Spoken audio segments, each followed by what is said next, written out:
It's time for DJ Rocky's Secret Files.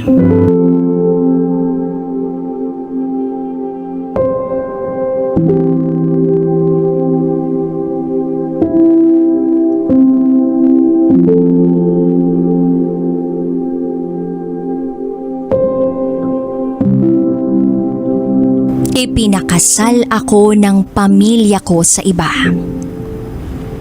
at hindi sa tatay ng batang dinadala ko.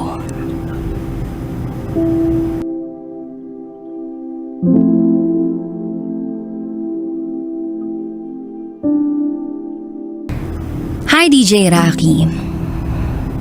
Isa ako sa mga tagapagsubaybay at tagapagkinig mo since 2019. Halos lahat na ata ng inere mong kwento ay napakinggan ko na. Hanggang sa eto na nga, naisipan kong ibahagi rin ang kwento ng buhay ko. Sa ngayon, 26 years old na ako at nakatira sa Cotabato City. First time kong mag-share ng karanasan ko at aminado ako na hindi ako sanay sa ganito. Pero I will do my best para maintindihan mo at ng mga tagapakinig mo ang kwento ko. Itago mo ko sa pangalang Yam. At ito, ang aking secret file.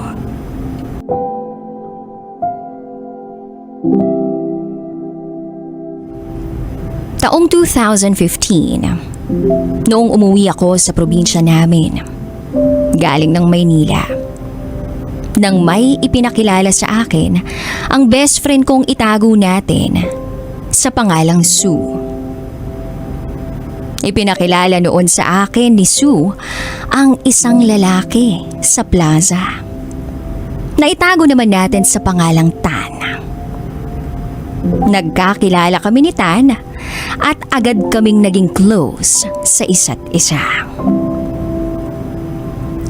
Fast forward, lumipas ang ilang buwan at naging kami officially ni Tan. Naging okay naman sa una ang relasyon namin. Masaya kami at sobra-sobra naman yung efforts niya para sa akin. Halos araw-araw kaming nagbobonding kasama ang mga tropa ko, pati na rin ang mga tropa niya. Sa paglipas ng panahon, mas nakilala ko si Tan bilang isang karelasyon. Kaya lang napansin ko na sobrang higpit at strikto niya. Napakaseloso rin niya, DJ Rocky. Gusto niya lagi siyang nilalambing at inaalagaan. May mga panahon nga na kahit hating gabi na o alauna na ng madaling araw, pinupuntahan niya pa ako sa bahay ng lola ko. At doon na rin siya natutulog. Kaso nga lang, patago. Oo, patago, DJ Rocky. Palihim siyang natutulog sa amin. Malaki kasi ang bahay ng lola ko. At wala gaanong tao roon. Kundi kami lang ng best friend kong si G. At pinsan kong si Pai na mula pagkabata ay kasama ko na. At higit pa sa kapatid ang turingan namin. Alam naman nilang pumupunta sa bahay si Tan ng ganung oras. At umabot na nga sa puntong inaaraw-araw na ni Tan ang pagpunta sa bahay namin ng ganung oras. Para makita niya ako. Para makasama niya ako. Sinasabihan ko naman siya na huwag siyang pupunta doon. Kasi natatakot ako na baka makita siya ng mga kapatid ko o di kaya ng parents ko. Magkatabi lang din kasi ang bahay namin at ang bahay ng lola ko. Pero ayaw niya talagang makinig. Mapilit siya. Pumupunta pa rin siya sa bahay. Hindi ko naman siya matiis. Kaya hinahayaan ko na lang. Hanggang sa isang araw, niyaya niya akong lumabas na kaming dalawa lang. At laking gulat ko na dinala niya ako sa isang lugar na puro kwarto-kwarto. Unang beses ko sa lugar na iyon at iba na ang pumasok sa isipan ko. Nahihiya nga ako kasi may dalawang motor na nakapark sa mismong gate. Kaya napilitan akong magtago sa ligot ng gate. Tinanong ko si Tan kung bakit kami nandoon. Ano ang kukunin niya roon? Ang sabi niya sa akin, tara, may pag-uusapan lang tayo. Pagpasok namin sa kwarto, ay bigla siyang nagtanggal ng damit.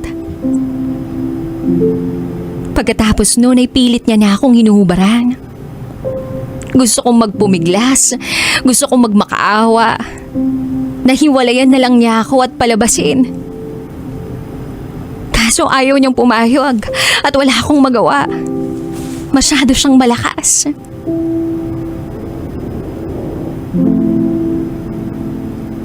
Oo, DJ Rocky. May nangyari sa amin. At simula noon, naramdaman ko na mas mahal niya na ako. Mas nag-e-effort na siya para sa akin. Naging routine niya ang araw-araw na pagpunta sa bahay ng lola ko. At doon, regular nang may nangyayari sa amin. Makalipas ang ilang buwan,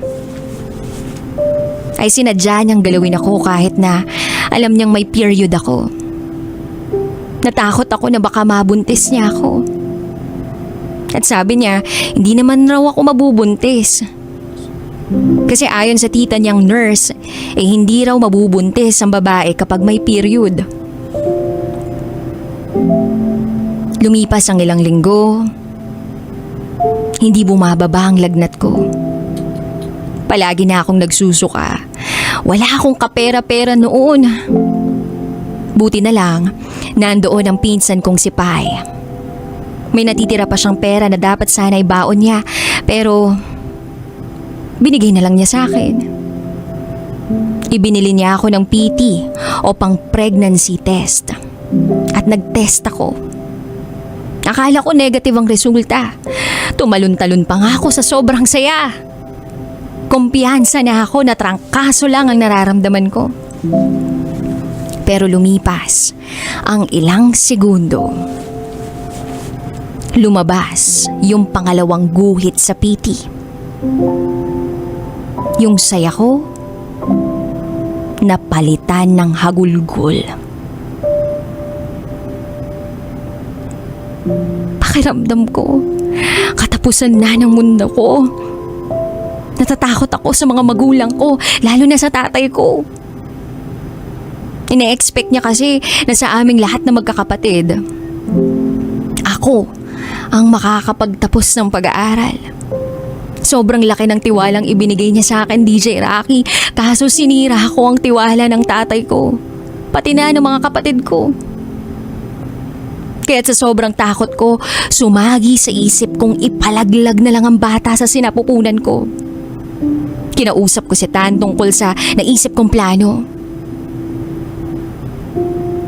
Niyakap na lang niya ako at hindi na siya nakapagsalita. Takot din kasi siya sa mga magulang at kapatid ko.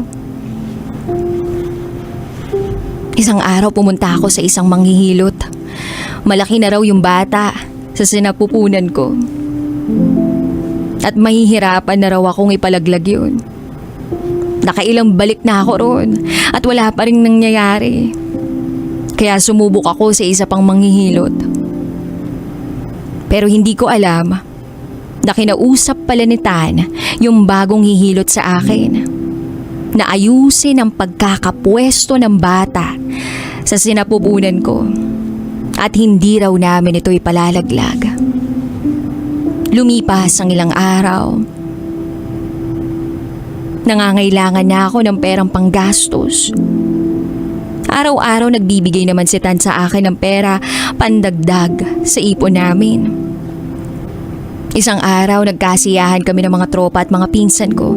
Nagpunta kami sa isang lugar kung saan nandun yung kamag-anak ko. Nandun kami nagwalwal, nag-inom, nag-rides. Sa sobrang stress ko, akala ko makukunan na ako. Pero mahigpit ang kapit ng bata sa tiyan ko. Dahil nga, naayos ng manghihilot na kinausap ni Tan yung kapit ng baby namin. Habang kasama ko ang mga tropa at pinsan ko, nakilala ko ang kababata kong itago natin sa pangalang Sed. Mabait na kaibigan si Sed. Palatawa, marunong makisama sa tropa. Hanggang sa parang naging close na rin kami ni Sed. At doon na ako nagsimulang magkwento sa kanya tungkol sa relasyon namin ni Tan. At tungkol din sa pagbubuntis ko. Umiiyak din ako habang ikinukwento ko ang lahat-lahat sa kanya. Sinabi ko kay Sed na sinasaktan ako ni Tan mula nung mabuntis niya ako. Sabi ng mga tropa ko, posible raw na yung lalaki yung maglihi. Kaya ganun yung trato. Ganun daw siya kung magselos at manakit. Tuwing may pupuntahan kami at kapag may nakikita siyang lalaki na nakatingin sa akin, pinagsasabihan niya, inaaway niya na kesyo bakit raw ako tinitingnan. Dahil doon naawa sa akin si Sed. At alam kong may gusto na rin siya sa akin. Nagulat lang ako, DJ Rocky, nang sabihin niya sa akin na siya na lang ang sasagot sa pagbubuntis ko. Sabi pa niya, pakakasalan kita. Naluha ako nang hindi ko alam. Alam din naman ni Sed na sobrang takot ako sa mga magulang ko that time. Fast forward, nakauwi na kami galing sa lugar na kamag-anak ko at nalaman yun ni Tan. Kaya agad siyang pumunta sa bahay at nagkita kami. Nasabi ko sa kanya na naubos ko na yung perang naipon namin. Hindi naman gaanong malaki yung pera, pero alam kong pinaghirapan niya yun. Pumunta siya sa baba ng bahay ng lola ko at dun kami nag-usap. Tinanong niya ako kung saan daw ako galing, kung nasaan na ang perang inipon namin. Tinanong rin niya ako kung kaano-ano ko si Sed. Kung may nangyari raw ba sa amin. At kung niloloko ko lang daw siya. Sa totoo lang, DJ Rocky, wala namang nangyari sa amin ni Sed. At malabo rin na mangyari yung gusto ni Sed. Kasi kahit ganun pa man, hindi ko kayang lokohin si Tan. Pero hindi ko maitatangging magulo na ang sitwasyong pinasok ko. DJ Rocky, dala ng sobrang gulo sa utak ko. Hindi ko na napigilan ang mga sumunod na nangyari sa amin ni Tan. Ipinakilala sa akin ng pinsan ko si Tan na kalaunan ay naging boyfriend ko. Naging maganda ang simula ng relasyon namin hanggang sa may nangyari sa amin nang paulit-ulit. Nabuntis niya ako. At dahil sa takot ko sa magiging reaksyon ng magulang ko, naisip ko na ipalaglag ang bata sa sinapupunan ko. Pero sa huling sandali, hindi natuloy ang plano ko. Hanggang sa isang araw, gumala ako kasama ang mga tropa at pinsan ko. Kung saan nakilala ko ulit ang kababata kong si Sed. Naging malapit ako kay Sed. Ikinuwento ko sa kanya ang tungkol sa relasyon namin ni Tan. Maging ang pagbubuntis ko ay naikwento ko rin. Dahil siguro sa awa, ay nabanggit niya sa akin na gusto niyang saluhin ang responsibilidad na maging ama ng ipinagbubuntis ko. At bukod doon, nabanggit din niya na gusto niya akong pakasalan. Oo, pakasalan.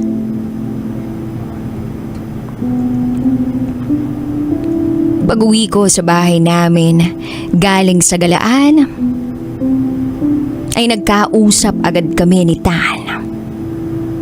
Pero nauwi ito sa sagutan. Dala ng sobrang galit niya sa akin, ay sinampal niya ako. At nagkataon namang dumaan ang pamangkin ko. Nakita niya ang nangyari at agad siyang nagsumbong sa tatay ko. Pinuntahan kami agad ng tatay ko. Nagulat ako nang magsalita si tatay. Ba't mo sinasaktan ang anak ko?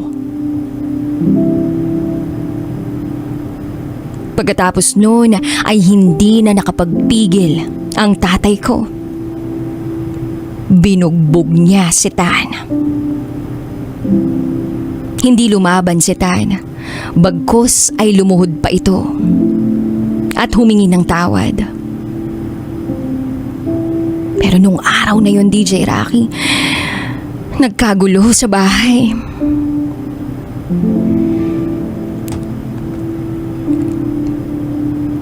Kinabukasan, si Sed naman ang pumunta sa bahay para kausapin ang magulang ko. Para magpakilala na siya.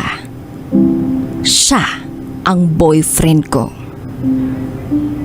Nagulat ako nang malaman kong kilala rin ng mga magulang ko si Sed. Second cousin ng tatay niya ang tatay ko. Habang nasa bahay si Sed, ay biglang pumasok si Tan mag-isa. Galit na umakyat sa bahay nang walang pasabi. Diretso lang na dumaan sa harapan nila Sed at ng mga pinsan niya. Umakyat si Tan para kausapin ang magulang ko at sabihing pakakasalan niya ako. Pero hindi siya pinakinggan ng tatay ko.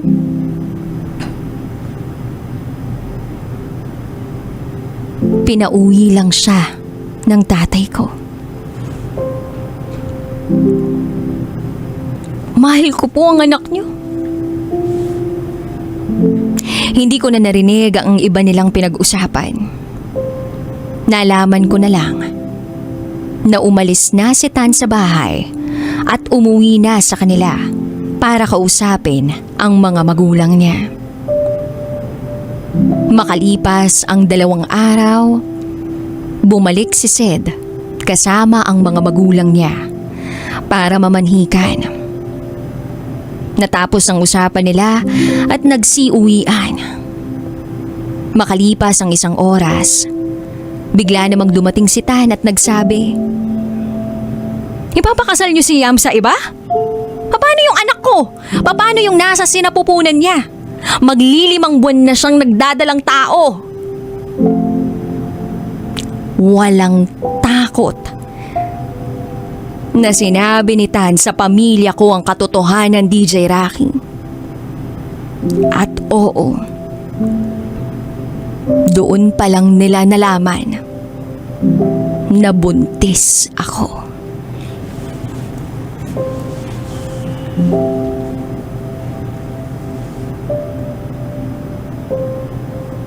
Ipinakasal ako ng pamilya ko kay Sed at hindi sa tatay ng batang dinadala ko. Sobrang sakit. Ang sakit-sakit, DJ Rocky. Mahal na mahal ko si Tan.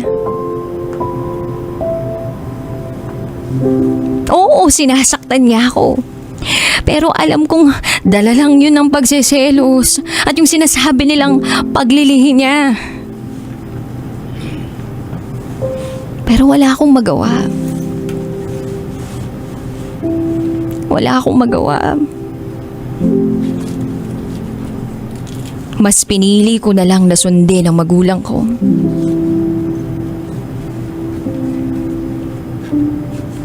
Mas pinili kong makinig sa kanila.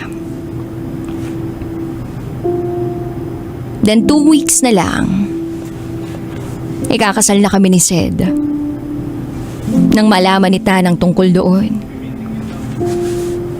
may communication pa rin kami sa chat and call. Grabe yung iyak niya. Bakit daw hindi ko malang siya ipinaglaban? Paano na raw yung magiging anak namin? Umiiyak din ako habang nagsusorry sa kanya. Sabi ko, sorry mahal. Hindi ko alam kung paano kita ipaglalaban. Hindi ko alam kung anong gagawin ko. Sobrang sakit, DJ Rocky, na ikakasal ka sa taong hindi mo naman talaga mahal pero wala kang magawa.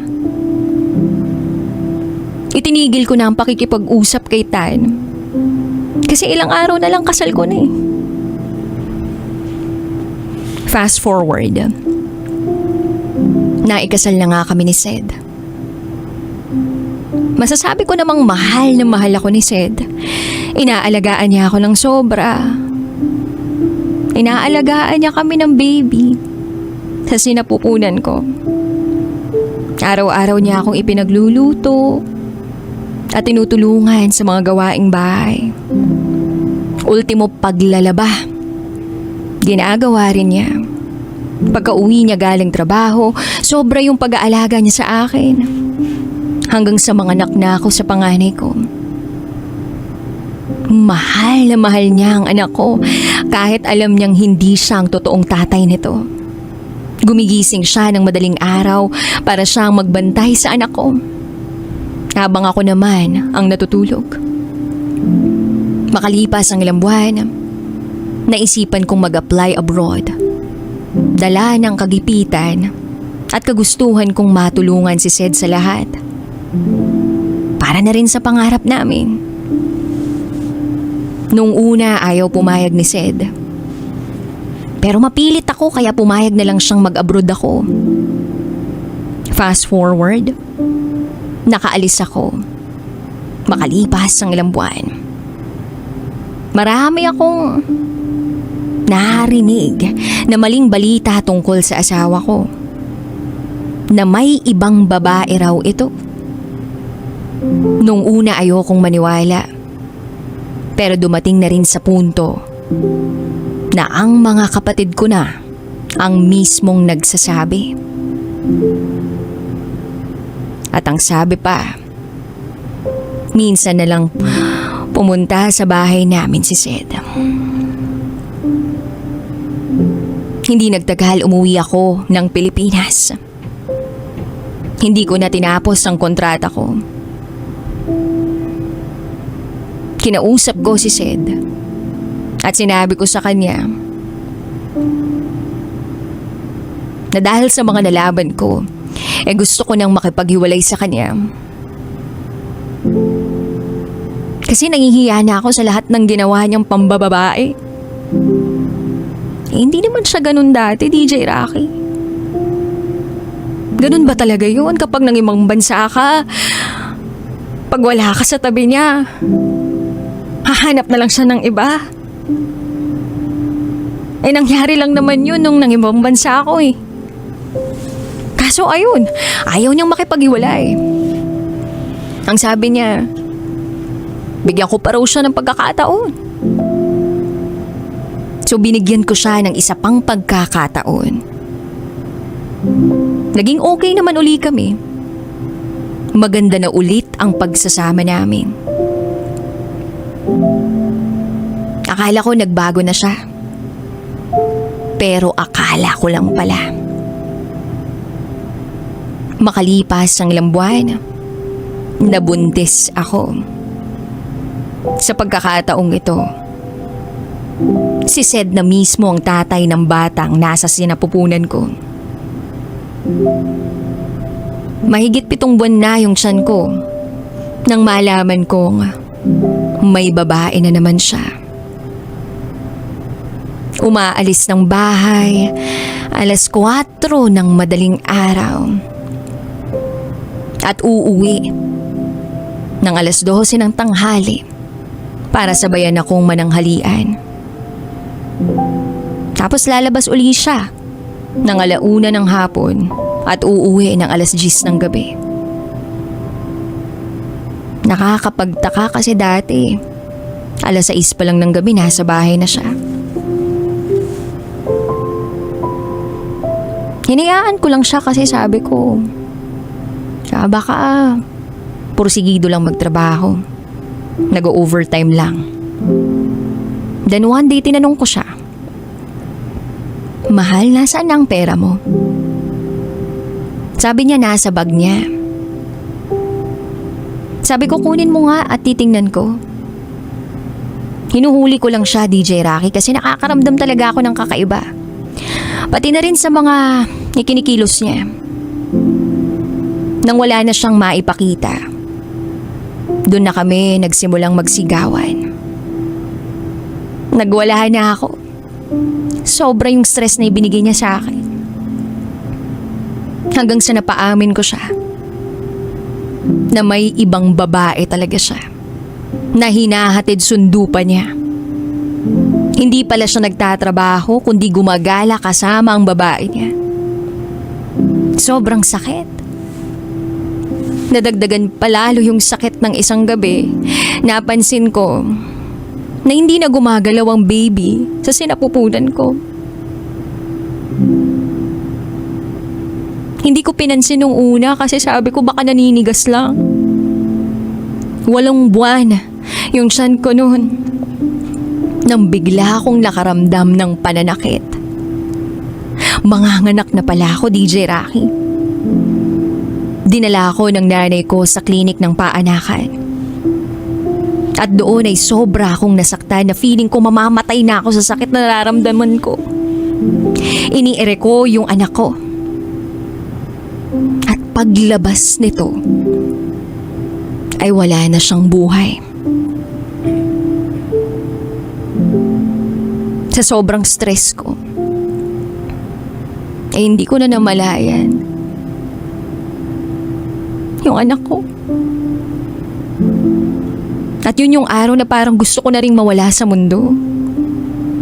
Halos hindi ako makahinga sa nakita ko. Nakita ko yung anak kong lumabas pero wala ng buhay. At yung asawa ko yung sinisisi ko sa lahat ng nangyari. Para ako mababaliw. Nung araw ding yun ay inilibing ang anak ko. Inilibing ng tatay ko. Kahit hindi pa ito nakikita ng asawa ko mula nang palayasin ko siya. Hindi pa rin siya umuwi sa akin eh. Umuwi lang siya nung malaman niyang nanganak na ako. At pagdating niya sa bahay, hindi na niya naabutan ng anak namin dahil nakalibing na. Hindi na ipinakita uli sa akin ng nanay ko ang baby ko. Kasi mas lalo lang daw ako mawawala sa sarili. Mas lalo lang ako masasaktan kapag tumatak palalo sa utak ko ang mukha ng baby ko. Pumunta ang asawa ko sa baby namin, umiiyak, humihingi ng tawad. Hinahanap ang anak namin. Kaso wala na siyang mapapala. Pinalayas siya ng nanay ko after 2 weeks. Pinili kong makipaghiwalay na lang sa kanya. Ayaw ni Sed na pumirma sa isang kasulatang pinagawa namin na magpapatunay na hiwalay na kami. Kaya napilitan yung tatay niya na siya na lang ang pipirma doon. Dahil na rin siguro sa kahihiyan na idinulot ng anak niya. Sa ngayon, 6 years na akong single parent. May mga araw na nagchat-chat sa akin yung ex-husband ko para mangumusta. Nire-replyan ko pa rin naman, pero hanggang dun na lang yun. Pati na rin yung ama ng panganay ko nagpaparamdam pa rin sa akin, pero iniiwasan ko na kasi may asawa na rin siya. Wala nga lang silang anak. Hirap daw magbuntis ang asawa niya. Ang dami kong natutunan sa nakaraan ko. At hanggang ngayon, dala-dala ko pa rin ang mga pangit na alaala ng nakaraan. Grabe yung trauma na naramdaman ko. At yung nararamdaman ko tuwing nagbabalik tanaw ako sa mga nangyari, na parang gusto kong maging single na lang habang buhay at mag-focus sa sarili ko. Mag-focus sa anak at sa pamilya ko. Sa ngayon, DJ Rocky, masaya akong mag-isa. At kasalukuyan akong nandito sa lugar ng mga Arabo sa Middle East. Unti-unti ko na ring natutupad ang mga pangarap ko para sa magulang at sarili ko. Masasabi kong kailangan mo palang magkamali bago matuto. Yun pala yun. At sana ay may mapulot kayong aral sa kwento ko. Maraming salamat, DJ Rocky. Hanggang dito na lang po. Muli, ako si Yam. At ito, ang aking secret file. And now, it's time for DJ Rocky's Secret Files.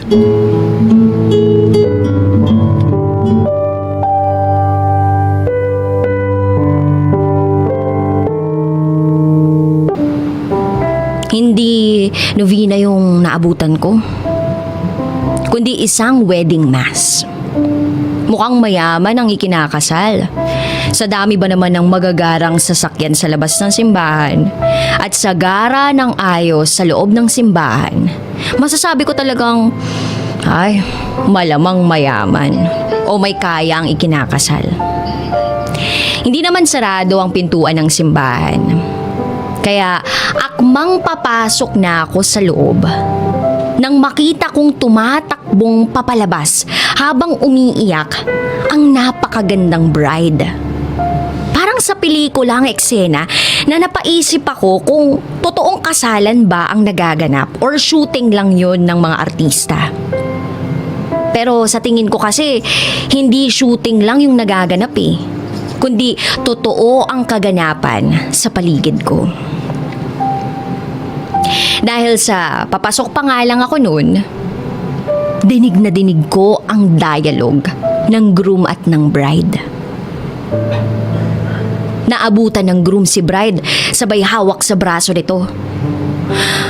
Kung umiiyak ang bride, nakita kong maluha-luha na rin yung groom. Punong-puno ng emosyon ang nakikita ko sa mga mata ng groom. Hanggang sa bumuka ang bibig nito at ang kanyang tanong sa bride. Bakit? Punong-puno ng emosyon ang tanong na yun. I'm sorry, Joseph. I'm sorry. I'm so sorry. Akala ko kaya ko Akala ko kaya kong panindigan na mahal pa kita. Pero nangingibabaw na kailangan kitang saktan. Luha ang sagot ni bride. Bakit? Muling tanong ng groom. Para maging masaya ako. Kung hindi kita sasaktan, hindi ako magiging masaya. At kung papaniwalain ko yung sarili ko na mahal pa kita, habang buhay akong magdurusa at magpapanggap na masaya. Gusto kong mabuhay sa katotohanan, kaya pakiusap, Joseph. Hindi ko hinihingi ng mabilisan o hindi ko hinihinging mapatawad mo ako agad. Pero please, hayaan mo na ako, palayain mo na ako. Pakiusap ng bride. Wala na akong ibang narinig sa groom. At nakita kong pumatak ang mga luha niya.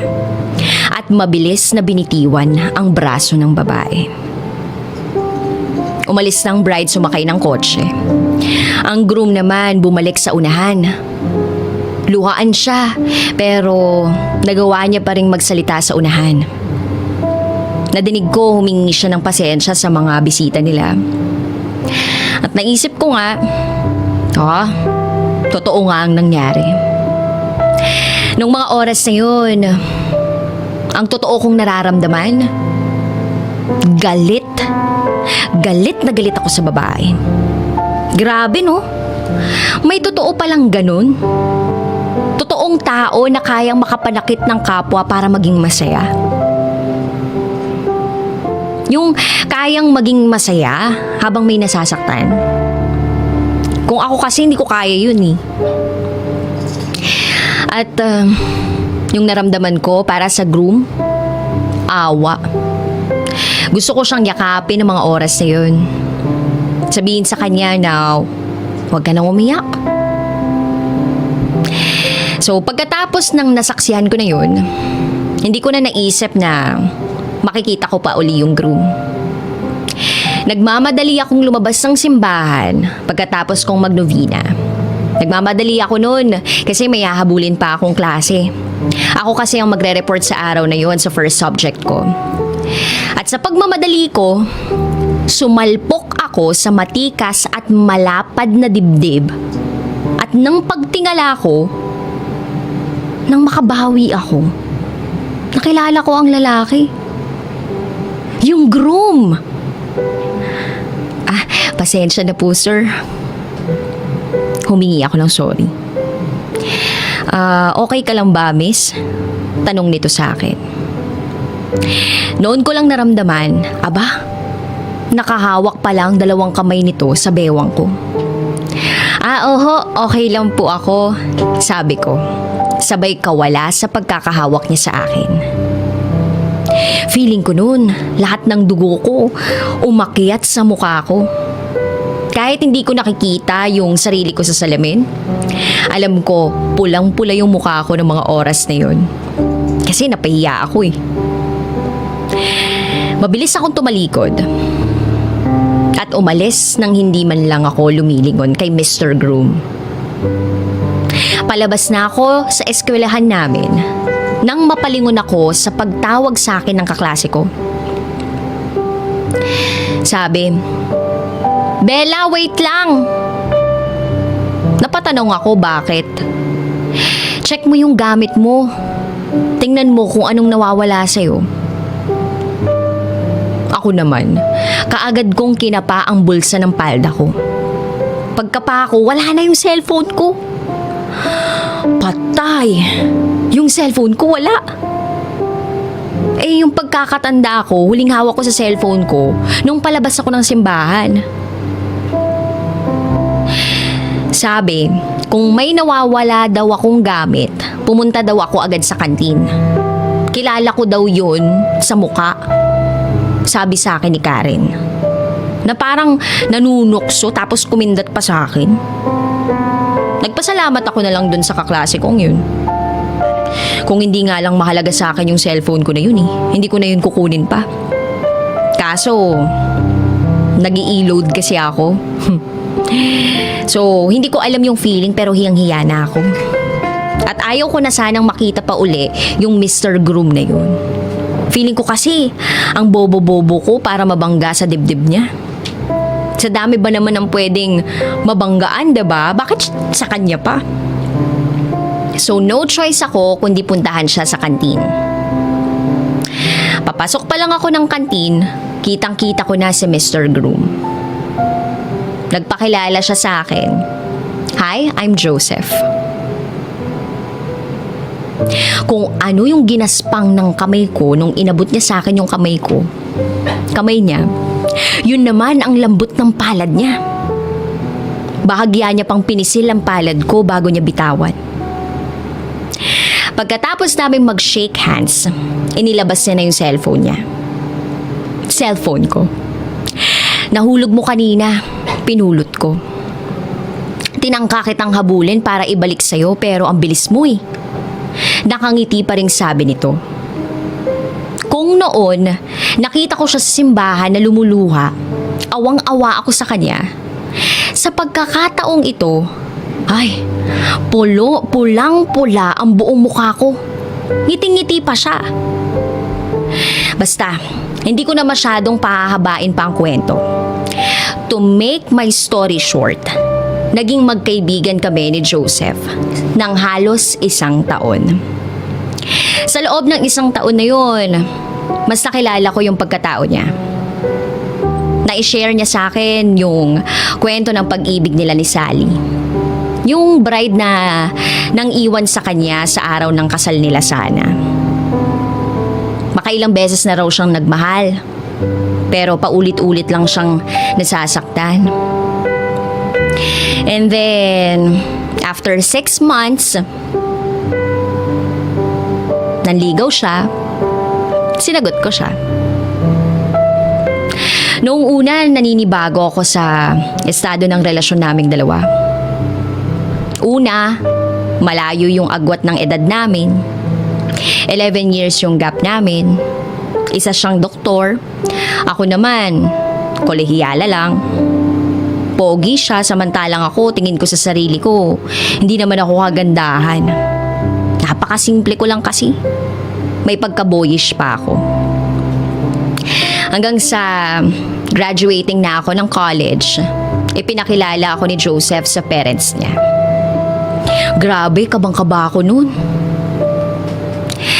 At aaminin ko, noong una, kaya ako sinagot si Joseph dahil sa awang nararamdaman ko para sa kanya. Sabi kasi ng mga magulang niya sa akin, mahal na mahal daw ako ni Joseph eh. Sa pagsagot ko kay Joseph, ipinangako ko sa kanya ng paulit-ulit na hindi na niya mararamdaman kailanman ang masaktan, malungkot at mabigo sa piling ko. Ang magiging papel ko sa buhay niya ay pasayahin siya. Hindi nagtagal, ang nararamdaman kong awa sa kanya napalitan ng pagmamahal. Pero sa pagmamahal ko na yun kay Joseph, hindi ko namamalayan. Unti-unti na akong nawawala ng sarili kong identity. Grabe. Grabe ako mag-makeup. Nag-heels ako. Dress to kill na ako. Eto namang si Joseph, mahilig magregalo. Damit, sapatos, makeup, alahas. Na kahit ayaw kong tanggapin, napipilitan na lang akong tanggapin. Mahal na mahal daw kasi niya ako. Kaya kahit ano daw, kaya niyang ibigay sa akin. At inamin rin ni Joseph sa akin na gusto niya sa babae, sophisticated. Kung yung iba nangangarap na yumaman, mamuhay ng marangya, ako simple lang. Gusto ko ng simpleng buhay. Fast forward. 4 years na yung relationship namin ni Joseph. Lumipad siya papuntang Amerika para mag-aral uli ng 2 taon. Isang araw, binisita ako ng pinsan ko. Si Alicia, 17 years old pa lang. May boyfriend daw siya. 11 years din daw ang tanda sa kanya. Para na kaming magkapatid noon ng pinsan kong yun. Matagal nang naikukwento sa akin ni Alicia yung tungkol sa oldie niyang boyfriend. Seaman daw to. Rich daw yung pangalan pero hindi mayaman. Nanggaling sa mahirap na pamilya. Nagsikap makatapos ng pag-aaral. Seaman pero ayaw daw sumakay ng barko na pang-international. Ang mga biyahe lang daw ng barko na pinagtatrabahuhan nito dito lang sa Pilipinas. Si Alicia naman, sophisticated na babae. Mahilig sa mga magagandang damit, sapatos, makeup, mga alahas. Siya ang mga tagapagmana ko sa mga gamit na nasuot ko na o nagamit sa mga date namin ni Joseph. Kaya nung araw na yon na bumisita sa akin si Alicia, aba, tumitingin siya ng mga gamit ko para suotin niya sa date nila ni Richard. Gusto kasi niya magandang maganda siya sa paningin ng boyfriend niya. Matagal na akong gustong ipakilala ni Alicia sa boyfriend nito pero palaging wala akong time eh. Busy sa work o kaya may lakad kami ni Joseph. Pero nagkataon na Sabado noon, nasa bahay lang ako. So, sa isang mall ang date nila. Nang araw na yun, sobrang nagpaganda ang pinsan ko. First anniversary daw nila. Ako, simpleng pormahan lang. Siya ang garbo-garbo. At ayun na nga, dumating na kami. Ipinakilala ko ni Alicia sa boyfriend niyang si Richard. Natawa nga ako eh. Pero, palihim lang ako natawa. Bakit? Kasi, sa ayos at pananamit ni Alicia, akala ko ba naman isang restaurant sila magse-celebrate? Pero, sa isang fast food kami nagkita-kita. Tapos yung boyfriend niya pa, napakasimple ng suot. Nakamaong na pantalon, polo shirt, na parang katulad lang sa akin. Parang kami pa yung magjowa sa suot namin eh.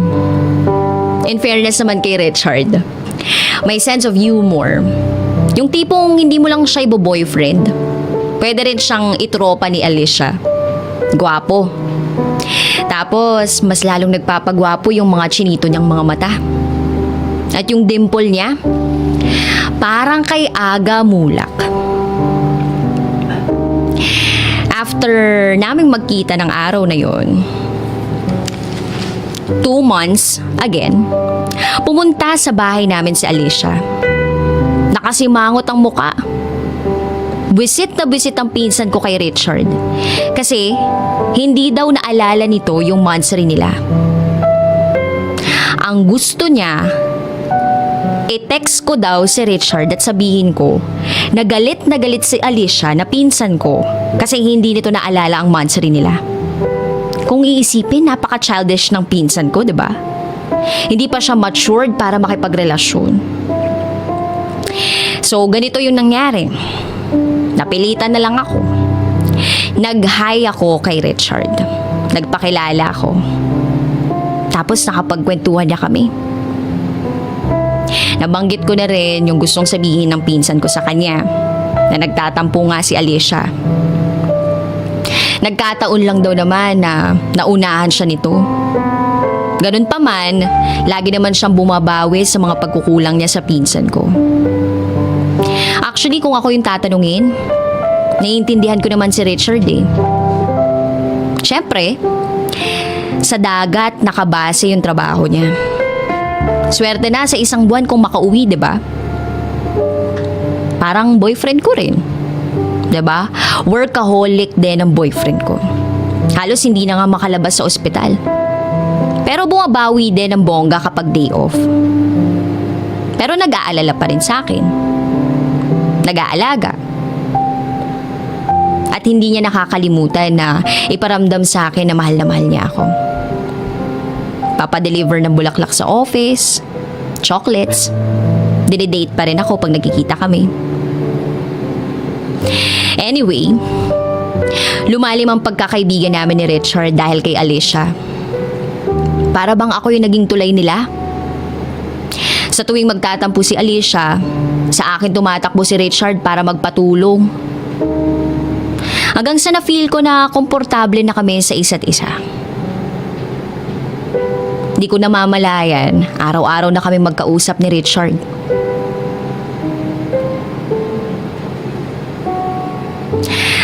Isang araw, nag-basketball kami ni Richard.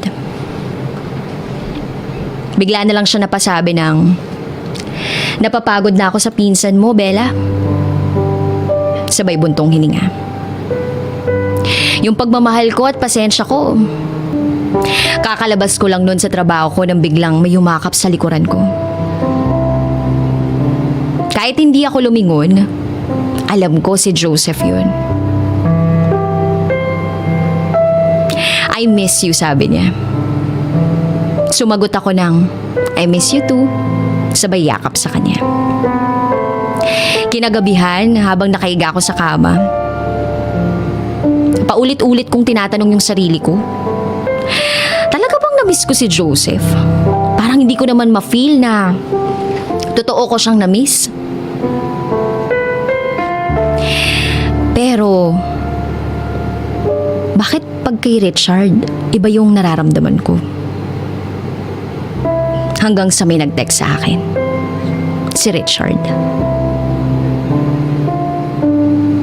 Alam kong may mali sa nararamdaman ko, sa damdamin ko. Pero, ayokong ipasok sa isipan ko na iba yung nararamdaman ko para kay Richard. One night, sinundo ako ni Joseph. Katulad ng nakagawian, kinailangan ko na namang magpaganda. And then, nagulat ako na sa isang exclusive Italian restaurant kami pumunta.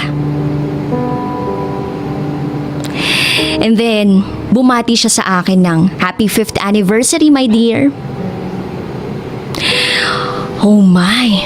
Bakit sa unang pagkakataon nakalimutan ko ang importanteng araw na yun sa aming dalawa? 5th anniversary pala namin. Nagpanggap ako na naalala ko. Happy 5th anniversary din, my dear. At nagulat ako sa susunod pang eksena. May inilabas na maliit na box mula sa kanyang bulsa si Joseph. At doon na ako kinabahan. Alam ko na kung ano ang susunod na mangyayari. No, no, no. Sigaw ng isip ko. Will you be my wife? Please marry me, Bella. Sa kaibuturan ng puso ko, alam ko na hindi pa ako handa. Wala pa sa isip ko ang pag-aasawa. Sa tagal namin magkarelasyon ni Joseph, hindi yun sumagi man lang sa isipan ko.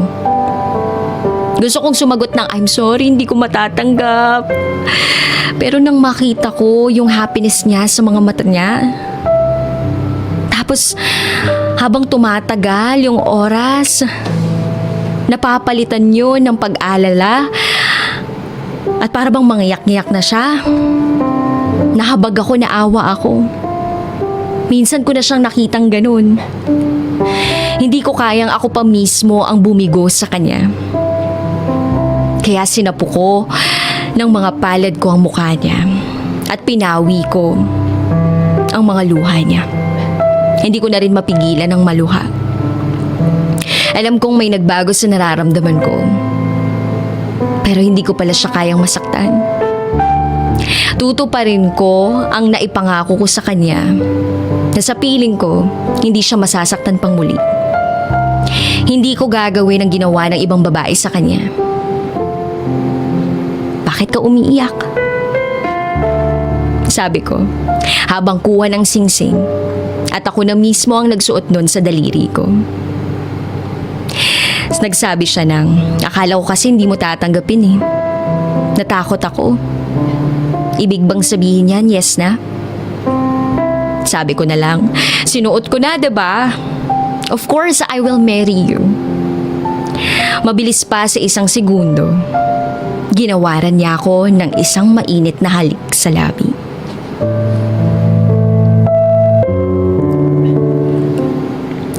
Hindi ko na talaga alam kung anong gagawin ko ngayon. Habang lumilipas ang mga araw, iba na yung nararamdaman ko. Parang may nararamdaman ako kay Richard. At parang ayaw ko nang ituloy ang kasal. Ano bang gagawin ko? Tulungan niyo naman ako.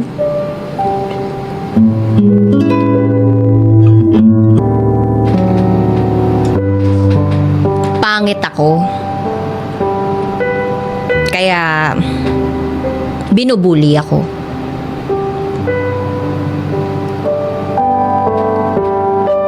Itago niyo na lang ako sa pangalang Jane. Ako si Jane, 23 years old. Isa akong simpleng tao.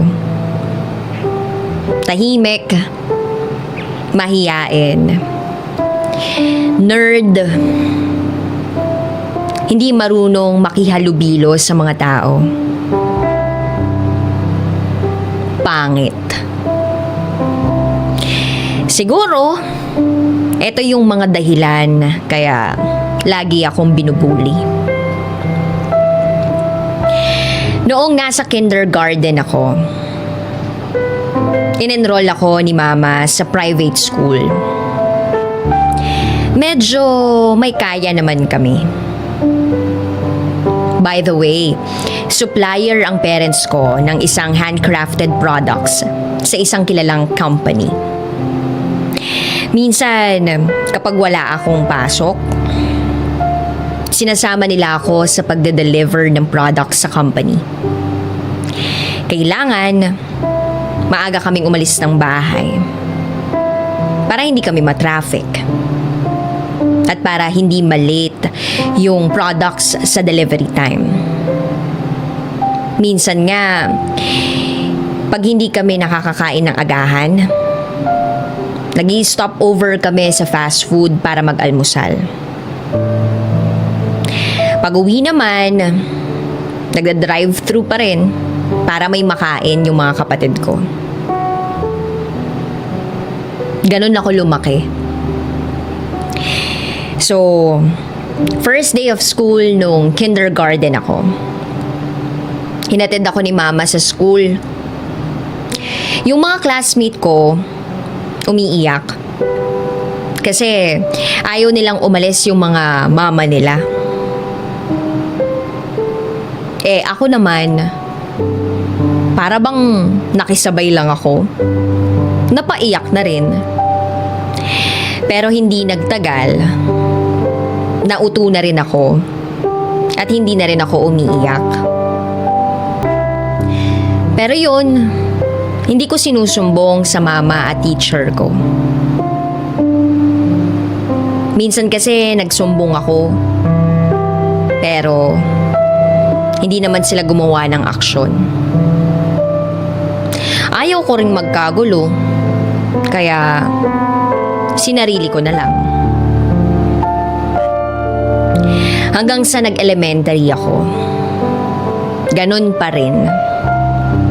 Inaasar akong pangit, maitim, mabaho, at kung ano-ano pang pangungutya.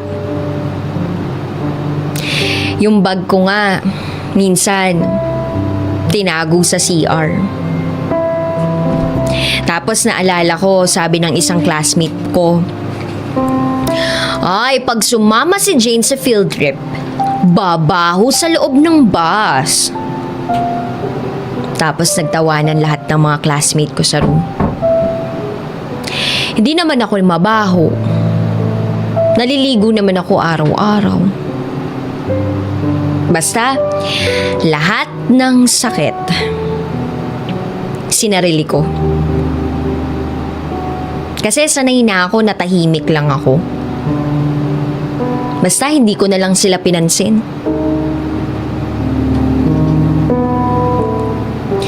And then one day, tanong ng teacher ko sa classmates ko, bakit walang kumakaibigan kay Jane? Nakikita ko siya, kumakain siya, laging mag-isa pag recess.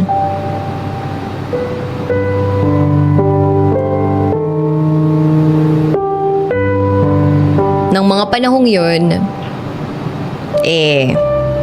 ramdam ko naman na talagang binubuli ako. Simula pa nung kinder ako. Kaya nung sinabi ng teacher ko yun, yung tinanong niya na kumakaibigan, salitang kaibigan, para bang hindi ko alam yun. At kailangan palang makisama sa mga classmate. Kaya madalas, mag-isa lang ako lagi. Para walang tumukso sa akin. Gusto ko lang ng tahimik yung buhay ko. Yung iba kong ang mga classmate ayaw tumabi sa akin. Kasi daw, baka mahawaan ko daw sila ng kaitiman ko. Nakakahawa pala yung kaitiman, no? Although hindi naman talaga ako sobrang itim. Morena lang ako. Kaya lang, ako pa rin yung dark skin sa kanila. Kasi halos lahat ng mga classmate ko, mapuputi.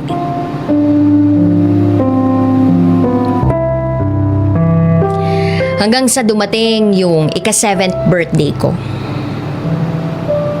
Sila mama at papa, nagmamadali nung umalis. Kasi may schedule sila ng delivery ng products namin sa company nga. Nung time na yon, hindi man lang nila naalala na birthday ko. Kasi nga lagi silang busy dun sa business namin. Halos araw-araw yata silang umaalis. Aalis ng umaga, uuwi ng gabi. Pag uwi ko galing school, yung mga katulong lang namin sa bahay yung nakikita ko sa araw-araw. Alam mo yung pakiramdam na parang yung katulong namin, yung tumayong magulang namin. Sila yung laging nag-aasikaso sa amin.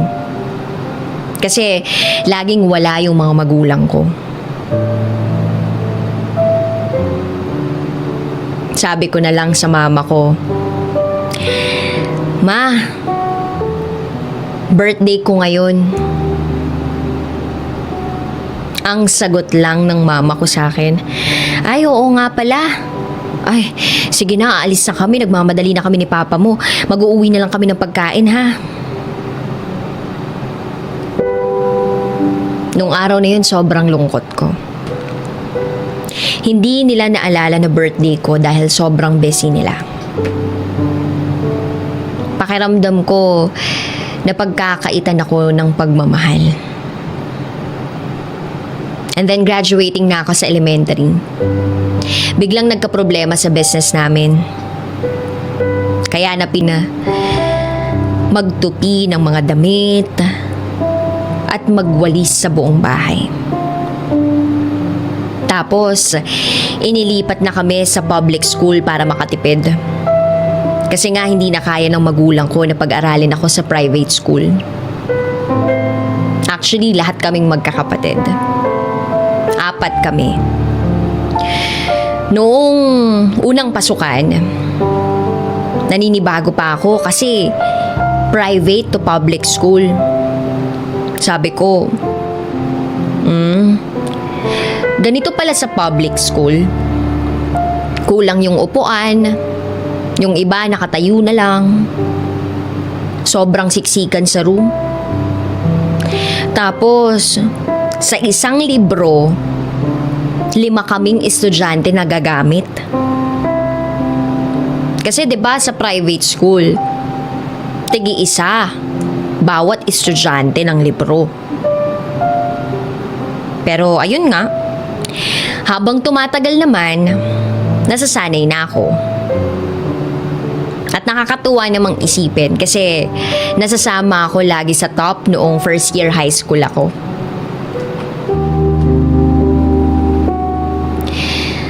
Akala ko hindi na ako bubulihin nun, pero habang tumatagal, kinukutsa na naman ako.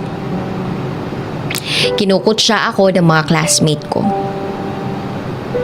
Sabi ko na lang sa sarili ko, "Ay, wala naman ng bago. Sanay na ako." Kaya ayun, okay lang sa akin, tahimik lang ako. Pero hindi ko nakasuot ng makapal na salamin. Tahimik. Hindi marunong mag-ayos ng sarili. Pangit.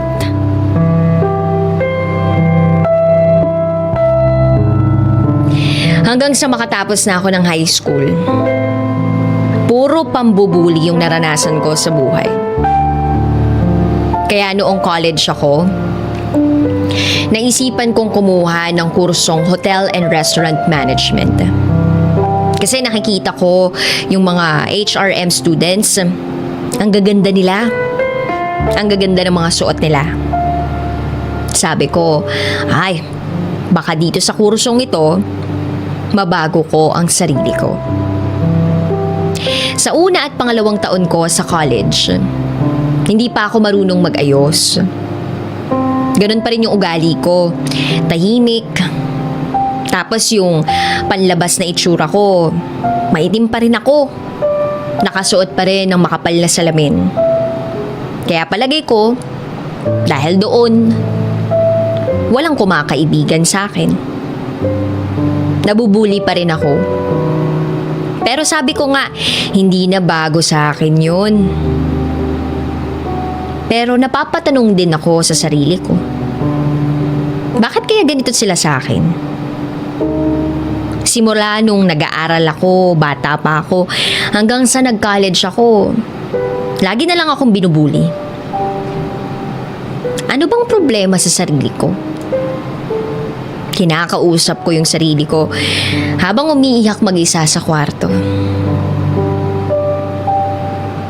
Pero simula noon, nag-ayos na ako ng sarili ko. Gumagamit na ako ng pampaputing sabon. Naglo-lotion na ako. At kung ano-ano pang pampaputi. Nag-contact lens ako. Nagpa-rebond ako ng buhok. Nag-aral akong mag-makeup. At natuto akong makihalubilo sa classmates ko. Kaya nung graduation pictorial namin, sobrang hindi nila ako nakilala. May mga comment akong narinig na, Jane, ikaw ba yan? Ang laki ng pinagbago mo, ang ganda mo ah. Meron pa yung, ang ganda naman this girl. Sagot ko, oo, ako pa rin to. Itsura ko lang yung nagbago. Pero yung kalooban ko, hindi magbabago.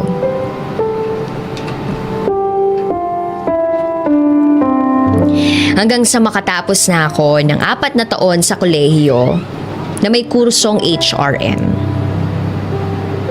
Nagkaroon agad ako ng trabaho. As fresh graduate, nagtrabaho muna ako sa isang supermarket bilang cashier. Para lang magkaroon ng experience. 5 months contract lang yung pinagtrabahuhan ko. Natapos ko naman. Ang sumunod naman, nag-apply ako sa isang fast food restaurant para naman related sa course ko. Ilang buwan lang ako nagtagal doon. Kasi, again, marami na namang bully na katrabaho na tinatawanan ko na lang. Hindi naman kasi nawawala sa trabaho yung bully. Pero iba na yung kapag araw-araw. At sobrang sakit ng mga pangungutya. Hanggang sa may nakita akong mas magandang oportunidad. Barista sa isang kilalang coffee shop.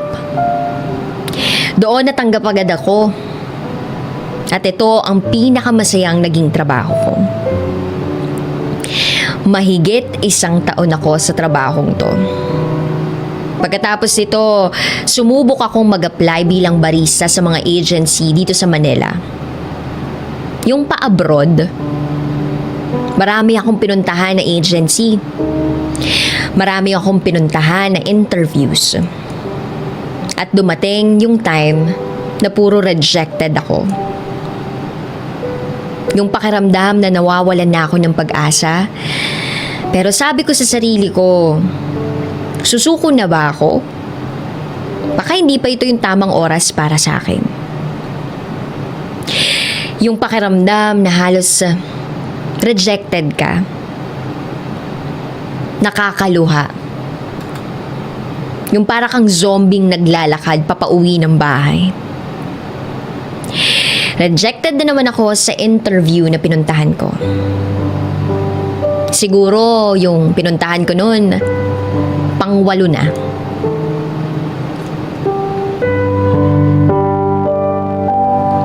And then one day, naka-receive ako ng isang magandang balita. nakapasa ako sa isang interview. Sobrang saya ko. Sabi ko sa sarili ko, thank you Lord. Matutupad ko na rin ang mga pangarap ko. Pangarap ng pamilya ko. Alam mo yung naluluha ako sa sobrang saya. Masaya na malungkot. Masaya kasi matutupad ko na yung pangarap ko na makapag-abroad. Malungkot kasi malayo ako sa pamilya ko. Iniisip ko na lang yung pamilya ko, kailangan kong suportahan yun. Yung mga kapatid ko, kailangan kong tulungan kasi lahat sila nag-aaral pa. Ako pa lang kasi yung nakatapos sa amin. Yun na lang yung iniisip ko para tatagan ko yung loob ko sa kabila ng mga pangungutya sa akin. Ngayon, nandito na ako sa abroad. Barista sa isang kilalang coffee shop. Sa una mahirap, pero habang tumatagal naman, nasasanay na rin ako.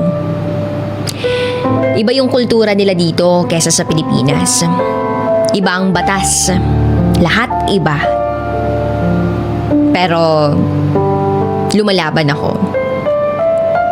Kailangan lang nating labanan talaga lahat ng hirap, sakit, pambubuli.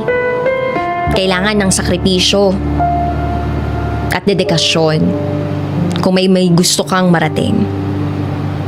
Alang-alang sa pamilya. Sa mga nangangarap katulad ko, huwag kayong susuko. Sa lahat ng mga nabubuli katulad ko, tatandaan ninyo, inggit lang siguro sila. Bandang huli, ikaw pa rin ang panalo. Kaya kung kaya ng iba, kaya ko, kaya mo rin yan.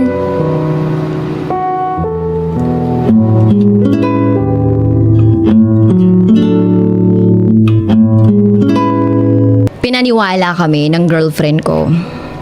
Nabuntis siya. Yun pala, taba lang.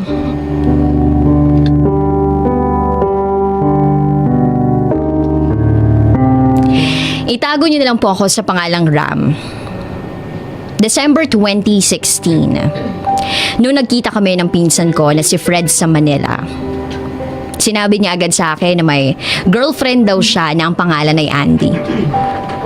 Hiningi ko ang number ni Andy kay Fred kasi sabi ko, manghihingi ako ng chicks. Eto naman si Engot, binigay nga. Di tinext ko, nag-reply naman agad siya. Tinanong ko si Andy kung boyfriend niya nga ba si Fred. Hindi naman daw pala. Kasi hindi naman daw niya sinagot. Ang tagal naming magka-text. Hanggang sa hindi na ako nakahingi ng chicks. Kasi sabi ko sa sarili ko, okay naman pala tong si Andy. Wala namang sabit. Kasi hindi naman pala sila ni Fred. Kaya ang nangyari, hiningi niya yung Facebook account ko. Ako naman binigay ko. Nung pagkadating ko ng Batangas, nagbukas agad ako ng Facebook. Nagulat ako. Kasi may friend request ako. Yun na pala si Andy.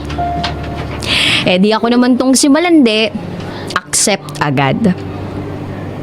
Tapos nakita ko siyang online. Chinat ko agad siya. Hi, hello, kumustahan? Tapos hiningi ko yung bago niyang number kasi kinukulit daw siya ni Fred. Kinabukasan, nagpa-load kaagad ako. Kasi nakikisagap lang naman ako ng wifi sa kapitbahay namin para lang makapag-online. Halos 1 linggo kaming magka-text at magkatawagan. Hanggang sa isang araw, we decided na magkita na kami. Nagkita kami sa mall sa may San Mateo. Kasama niya yung pinsan niya na si Darlene. Kasama rin yung mga classmates niya. Kumain kami sa isang fast food. Medyo nagkakahiyaan pa kami ni Andy that time. And then after namin kumain, sabi sa akin ng pinsan niya, igala ko daw muna si Andy. Eh di sige naman ako. Eh sa halip na igala ko, iba yung naisip ko. Dinala ko si Andy sa bahay ng tita ko.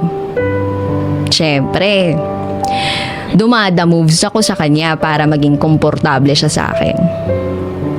Naisip ko na lumipat kami doon sa malapit ng apartment ng kuya ko kasi nahihirapan kaming gumalaw kasi nandun yung tita ko. Doon sa apartment ng kuya ko, meron doong kubo. So doon ko siya niyaya. Pagkadating namin doon, nakapadlock yung kubo. Kumuha agad ako ng wire and yes, nabuksan ko. So kami lang dalawang nasa loob ng kubo. At mahigit 1 oras din kami naghaharutan. At umaasa ako na mas higit pa sa harutan ang gawin namin. Pero hindi pa daw siya ready eh. Kaya ayun, nagpaawa na ako. At nagsabi ako sa kanya na uuwi na ako ng Batangas. Pero habang nagsusuot na ako ng mga damit ko, bigla akong may narinig na isang napakagandang tanong. Gusto mo ba talagang makuha to? Tanong niya. Siyempre ako naman si loko-loko, diba? Agad sumagot ng, oo naman, yun naman talaga yung gusto ko eh. Pero alam ko, mali naman yun. Idagdag ko pa na ako yung makaka-first sa kanya.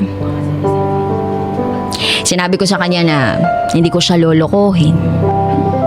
Hanggang sa sinabi na niya na, o sige, ibibigay ko na. Pinagkakatiwalaan naman kita eh. Eh ako naman, abot langit ang ngiti. Hanggang sa yun na nga, may nangyari na sa amin. Isang madugong gera. Tapos napansin ko, ay, gabi na pala. Pinauwi ko na siya para makauwi na rin ako ng Batangas. Nakauwi na si Andy samantalang ako, hindi na nakauwi. Kasi wala na akong nasakyan kaya nagstay na lang ako sa kuya ko. Tapos biglang nag-text si Andy. Nakauwi ka na ba? Sagot ko naman, hindi pa eh, wala na akong nasakyan. Hanggang sa bigla niyang sinabi, pupunta ako dyan. Ako naman, napaisip, kung paano siya makakaalis. Eh super strict ng parents niya. Hanggang sa yun na nga, dumating na siya. Yun pala, tumakas siya. Tumalon siya sa bintana kasi hindi daw talaga siya mapakali. Kasi natatakot daw siyang mabuntis. Eh di yun na nga, magkasama na uli kami. Eh nagkataon, wala pa dun yung mga kuya ko. Muli na naman po kaming sumabak sa gera. So, to make the long story short, every time na magkikita kami, may gera na nagaganap. And then, August 2017, nag-enroll ako sa course na BS Criminology. Biglang nag-text si Andy at sinabi na buntis daw siya. Ay, lahat ng sahod ko sa work, sa kanya ko binibigay. Sa halip na pambaon ko sa school. Pampa-check up, ultrasound, at kung ano-ano pa yung mga kailangan niya. Napasok ako everyday na pamasahe lang yung dala ko. At lahat ng ipon ko, sa kanya lang napupunta. Natakas lang ako sa trabaho para lang makita ko siya. Biruin niyo yun, from Batangas, luluwas akong San Mateo para lang makita ko siya. Eh wala eh. Ganun nata talaga kapag magiging tatay ka na. Hanggang sa sinabi ko sa kanya, nasasabihin na namin sa boss ko yung tungkol sa amin. Kaso, wala pa kaming lakas ng loob para umamin. Yung boss ko kasing yun, parang tatay ko na din kung ituring. Dayo lang kasi ako dito sa Batangas. Nasa Bohol yung parents ko. Si Sir din, siya rin yung nagpapaaral sa akin. Kaya sobrang laki ng utang na loob ko sa kanya. Hanggang sa isang araw, nahuli kami ng boss ko na magkasama sa kusina. Nagkataon na may binubulong ako sa kanya. Kaya biglang nagulat ako nung pumasok siya. Bigla akong kinabahan kasi iba yung timpla ng mukha ni sir. Kinausap niya ako tapos pinagalitan. At doon ko na sinabi ang lahat. Hindi siya maniwala sa akin kaya kay Andy na niya tinanong. Mag-i-empake na sana ako noon kaso hindi ako inayaan ni sir na umalis. Hindi niya ako pinabayaan. Fast forward. April 2018. Kabuwanan na ni Andy. Siyempre, excited na ako kasi magiging tatay na ako. Nagkita kami ni Andy sa mall. Dala-dala ko yung isang malaking bag na ang laman ay mga damit para kay baby. Bigay pa nung mga katrabaho ko. Dala ko din yung higaan ng baby na binigay din nung nanay ni sir. Habang naglalakad kami sa mall sa may San Mateo, bumili kami ng gamit para magamit pag nanganak na siya. Siguro nasa 2,000 din yung nagastos ko. At nung nasa harap na kami ng mall, napansin ko na parang hindi siya mapakali. Tapos bigla na lang siyang lumuha. Nararamdaman ko na parang may gusto siyang aminin kaya tinanong ko siya. Ano bang problema?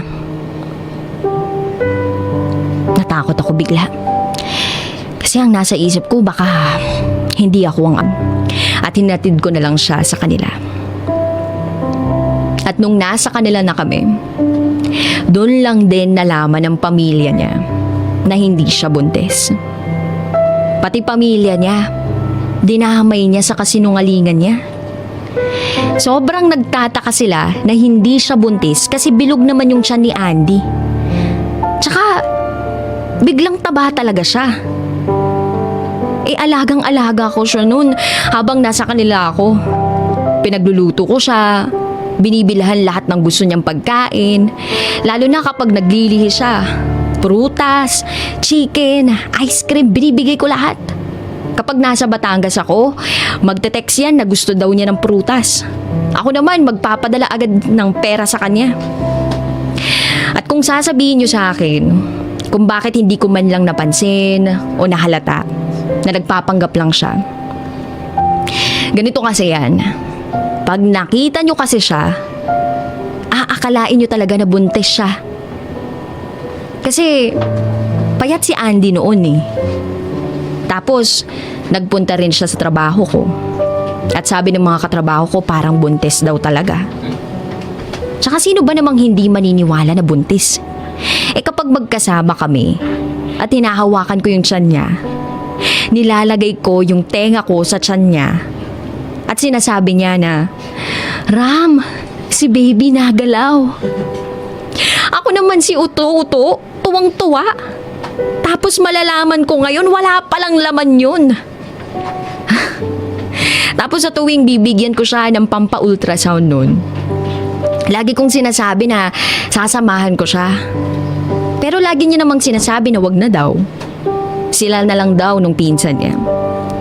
Unang ultrasound niya, excited akong nagtanong kung anong gender ni baby. Sabi niya, boy daw. Di tumang-tuwa naman ako. Lalo akong nagsikap magtrabaho. Second ultrasound, nagulat ako nang bigla niyang sinabing naging girl daw. Ako naman dahil sa walang kaalam-alam, natuwa rin ako. Siyempre anak ko yun eh. Naalala ko pa na 3 months pa lang akong napasok. Bigla niyang sinabing tumigil na daw ako sa pag-aaral. Magtrabaho na lang daw muna ako para kay baby. Ayaw kong pumayag nun kasi magagalit yung boss ko. Tsaka gustong gusto ko talagang mag-aral. Hanggang sa nung araw na yun nag-chat siya. Magpapakamatay daw siya. Nag-send din siya sa akin ng pictures na naglaslas siya. Tapos nakatutok yung kutsilyo sa dibdib niya at ulo. Sobrang natakot ako. Kaya wala na akong nagawa kundi sundin siya. Nag-loan pa ako ng 9,000 pesos para sa panganganak niya. Tapos, dito lang din pala mauuwi. Kung pinadala ko lang siguro yung perang yun sa pamilya ko sa Bohol, siguro napagawa ko na yung bahay namin. Yun na nga. Nung nalaman ko yung totoo, before ako umalis sa kanila, nag-iwan pa ako sa kanya ng 1,000 pesos para pampa-ultrasound niya. Kasi sabi ng mama niya, kailangan daw magpa-ultrasound. Kasi nagtataka talaga siya bakit biglang lobo ng tiyan niya. Grabe talaga. Pati ako napapaisip, paano nangyari yun? Ano yun? Dumaan siya sa vulcanizing shop, nagpahangin. Nung magpapa-ultrasound siya, hindi nakasama yung mama niya. Kaya ako yung sumama. Kahit masama pa din yung loob ko. At nagulat ako, 3 weeks na daw yung tiyan niya, sabi ng doktor. Twice nag-pregnancy test si Andy. At positive parehas. May nangyari kasi siguro nung March sa amin. Hindi ko alam kung ano magiging reaction ko. Hanggang sa nakauwi kami sa kanila, sabi ko kay Andy, uuwi muna ako sa Batangas. Sabi niya, baka hindi ka na bumalik ha. Sabi ko, babalik ako, kukuha lang ako ng damit. Pero alam mo yun, sa isip-isip ko, ayoko nang bumalik. So umuwi na ako ng Batangas at sinabi ko sa boss at sa mga katrabaho ko yun nangyayari. Ang laki kong tao, pero naiyak ako habang nagkukwento ako. Hindi ko na napigilan. Ang dami niyang niloko. Sinira niya yung kinabukasan ko. Sobrang naawa ko sa pamilya ko dahil sa mga maling desisyon ko sa buhay. Lagi ko na lang naiisip, Langya, bakit sa akin pa nangyari ang lahat ng to? Lahat ginawa ko para sa kanya. Tumigil ako sa pag-aaral para lang makapag-focus ako sa pagtatrabaho. Ilang buwan na akong hindi nakapagpapadala para sa pamilya ko dahil buntis siya. Inuna ko siya kaysa sa pamilya ko at pag-aaral ko. Marami ako na-disappoint na tao dahil sa kanya. Nagtiwala ako sa kanya. At marami pa akong na-realize. Actually, dapat talaga sa mga lalaki, sa atin talaga, dapat unang nanggagaling yung mga salitang, wag muna ngayon.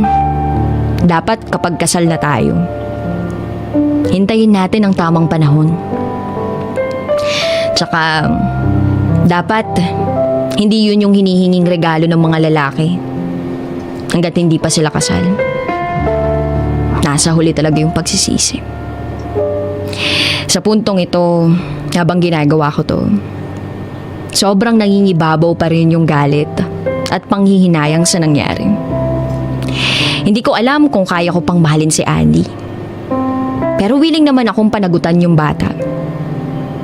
Pero iba kasi talaga kapag nasira yung tiwala. Ano po kayang maganda kong gawin para sa ikabubuti ng aking anak? Tulungan niyo naman po ako.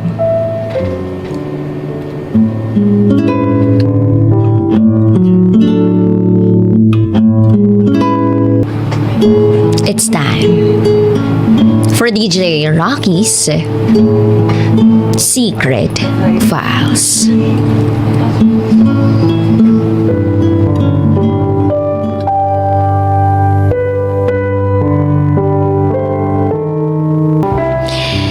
After kong marinig yung secret file niya through you, I had mixed emotions. And as much as I wanted to keep things private, just between the two of us, I decided to write my side of story. To defend myself sa mga nambabash po sa akin. At para na rin maiparating ko sa kanya yung mga bagay na hindi ko pa nasasabi.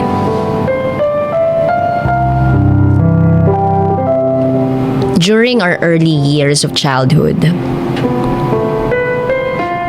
I met a young boy named Nate in school. A typical 7-year-old boy, chinito, makulit, maingay, at napakabibo na bata. Ako yung paborito niyang asarin. Para bang lahat ng kilos ko binabantayan niya. At first, I got pissed off. Pero as days passed, nasanay na rin ako. Nasanay ako na kinukulit niya. Hanggang sa naging magkaibigan na rin kami. Years passed and it came a time na lumipat ako ng school. We lost contact at hindi ko na uli siya nakita. But I kept all our memories together. I can honestly say I had my best childhood days because of him. Then I was on my 4th year in high school. May nakita akong familiar face sa loob ng campus. It was Nate. Hindi ako pwedeng magkamali kasi kabisado ko yung boses niya. May mga kausap siyang babae. Siguro kaibigan niya. Tinitigan ko siya. And fortunately, napabaling din sa akin yung tingin niya. Ngumiti ako sa kanya. Pero na-disappoint ako. Kasi parang hindi niya man lang ako nakilala. He just looked away and he just continued chatting with his friends. Napatigil ako. At na-realize ko, siguro hindi niya na ako namukhaan. Then our school's acquaintance party came. Nakita ko siya. Nilakasan ko yung loob ko na lapitan siya. Mahina ko siyang tinapik at nang makalapit na ako sa table nila, biniro ko siya and I said, "Uy, Nate, kumusta ka na? Ang suplado mo naman ngayon ah." Halatang nagulat siya sa sinabi ko. But I continued to say, "Glad to see you again, Nate. Ang tagal din nating hindi nagkita."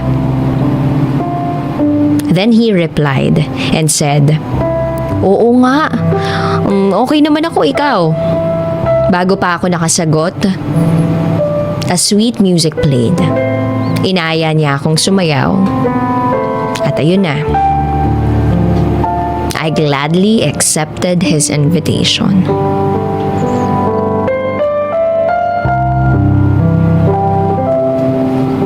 Tayong dalawa yun, Nate. Sumayaw tayong dalawa. I can feel you being so different and distant. Yet I shove all my thoughts away. Naisip ko kasi baka naninibago ka lang. Pero after that, lumayo ka pa rin sa akin. Hindi ko alam kung bakit pero nasasaktan ako pag nakikita kita na masayang kausap yung mga kaibigan mo sa corridor. Every time na dumadaan ako ganun.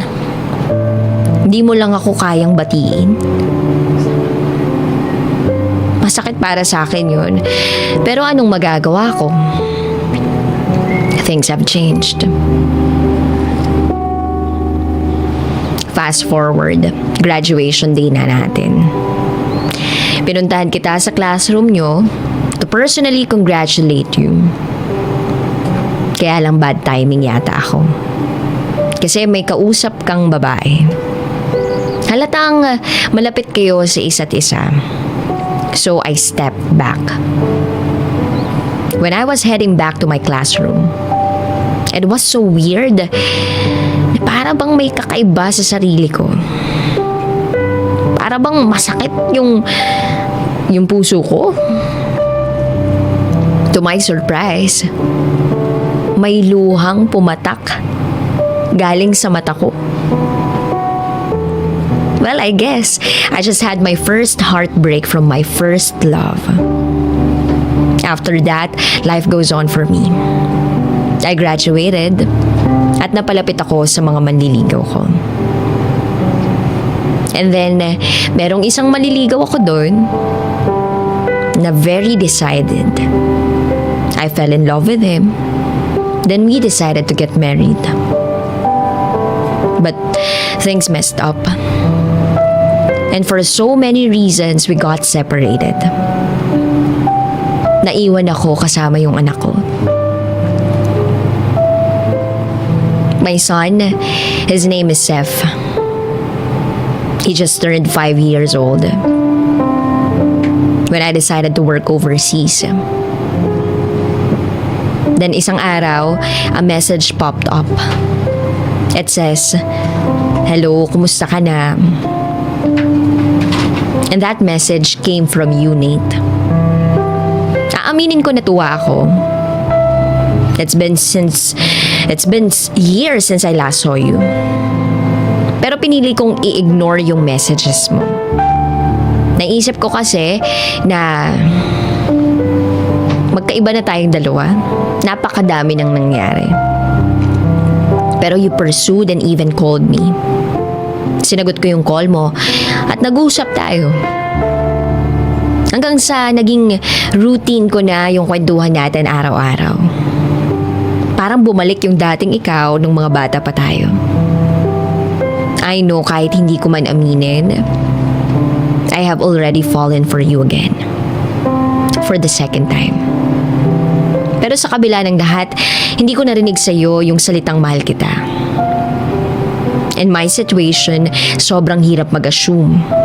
Ayokong masaktan, ayokong umasa uli.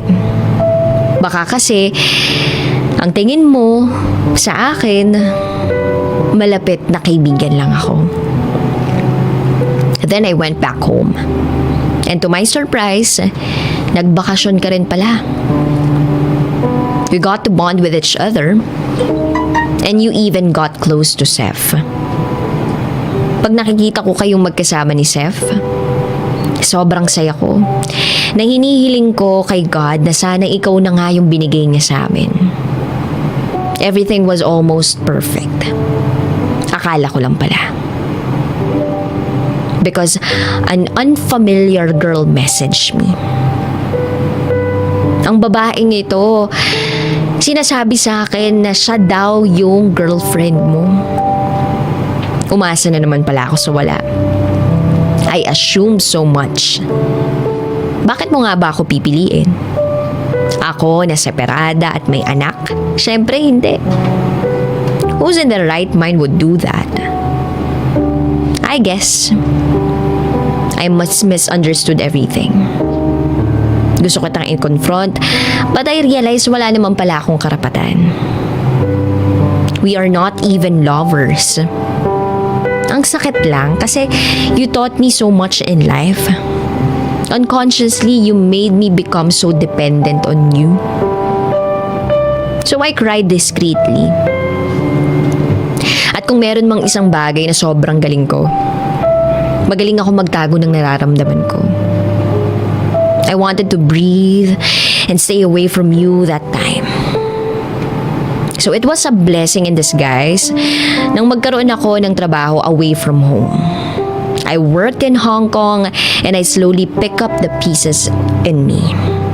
Naakala ko na wala. Then I met a man, maalaga, mabait.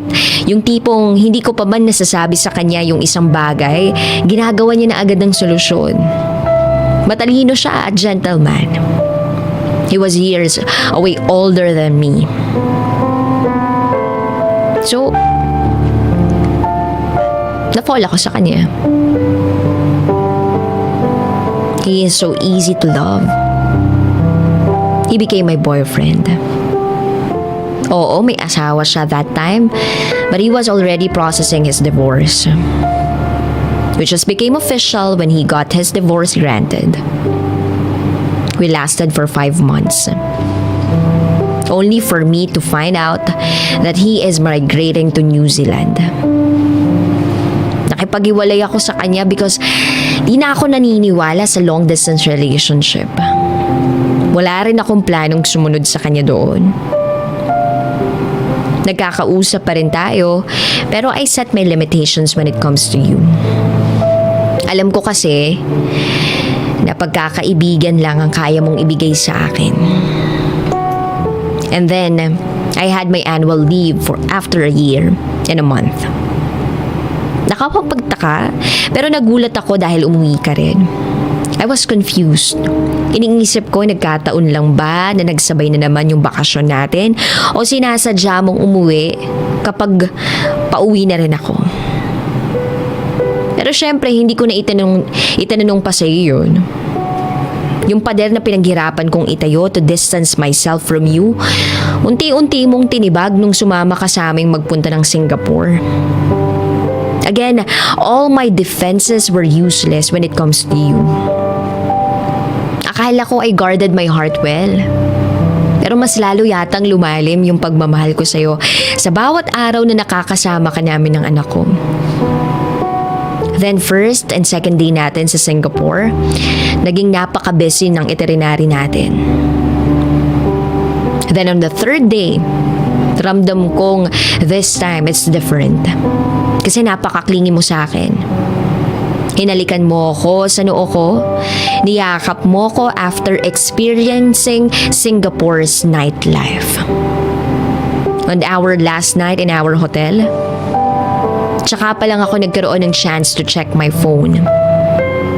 And that was the time when I felt like a bomb was thrown in front of me. Isang pamilyar na pangalan ang nag-message sa akin. The same girl who sent me a message before saying, I am decided now. It took me too long to come up with my decision. But I want Nate in my life. I am ready to settle down with him. So please, if you are just a friend to him, back off. Distance yourself, please. Grabe. Those words were hitting me big time. Ang sakit-sakit. Parang sasabog yung dibdib ko ng mga panahon na yun. I asked myself, why does it keep on repeating? Bakit pa ulit-ulit na lang na ganito yung nangyayari? I was totally messed up when you suddenly got inside of my room at tinanong mo ko kung bakit ako umiiyak. Pero instead of telling the truth, I told you that I saw my ex-boyfriend with his family on social media. After nun, niyakap mo ko ng sobrang higpit. And I bursted in tears and desperation. Paano ko nga ba sasabihin sa'yo na nang dahil lahat yun sa'yo? Gusto kong sabihin sa'yo na mahal kita, na wag mo kaming iwan, kami ng anak ko, pero wala akong karapatan. Being a single mom, ang dami kong insecurities in life. Before I decide on something, I have to weigh things out thoroughly. Kasi it will be not just for me. I have a son na maapektuhan sa mga desisyon ko in life. Gusto kong agawin ka sa kanya, pero paano? And the fact that you propose on her means you see your future with her. Saan ako lulugar doon? Wala. Ni wala nga ako pinanghahawakan sa'yo. Pero dahil nga na-master ko na yung magtago ng nararamdaman, I pretended to be just fine. We headed back home, and to my surprise, you gave me a ring. Nabuhayan uli ako. Tanga na kung tanga, pero wala namang magbibilang kung ilang beses ako nagpakatanga sa'yo, diba? Nakaramdam ako ng pag-asa. And I wanna grab it. Even if it means hurting other person. Lumipad ako pabalik ng Hong Kong with the thought na things were going smoothly for us. I told you na maghihintay ako sa'yo. Kasi I made up my mind na sasabihin ko na sa'yo lahat ng mga hidden thoughts and feelings ko for you. It is long overdue. Kaya I have to let you know everything about it. I trusted you. I ignored that. I ignored that message because I was thinking that you have it all settled. Hanggang sa marinig ko yung secret file mo. Yung secret file mo na inera ni DJ Rocky. Gusto kong magalit sa'yo pero nangingibabaw yung pagmamahal ko. Ang dami kong gustong itanong. But one thing is for sure. No matter what happens, bear in mind na mahal kita. Mahal na mahal. Thank you for being my strength that I didn't know I need during those times na malungkot ako. Thank you for the patience that you consistently exemplified. Kahit na matigas ang ulo ko. Thank you for taking so much care of me. And Seth, na nung una iniisip ko, baka wala naman ng ganun sa amin. Thank you for everything. And please, do not be pressured dito sa letter ko na ito. And please be happy, even if it means me not being with you. Choose the best for you. Maybe we can still have our own happily ever after with our own separate lives. I love you, Ethan. That's why I'm giving you your freedom.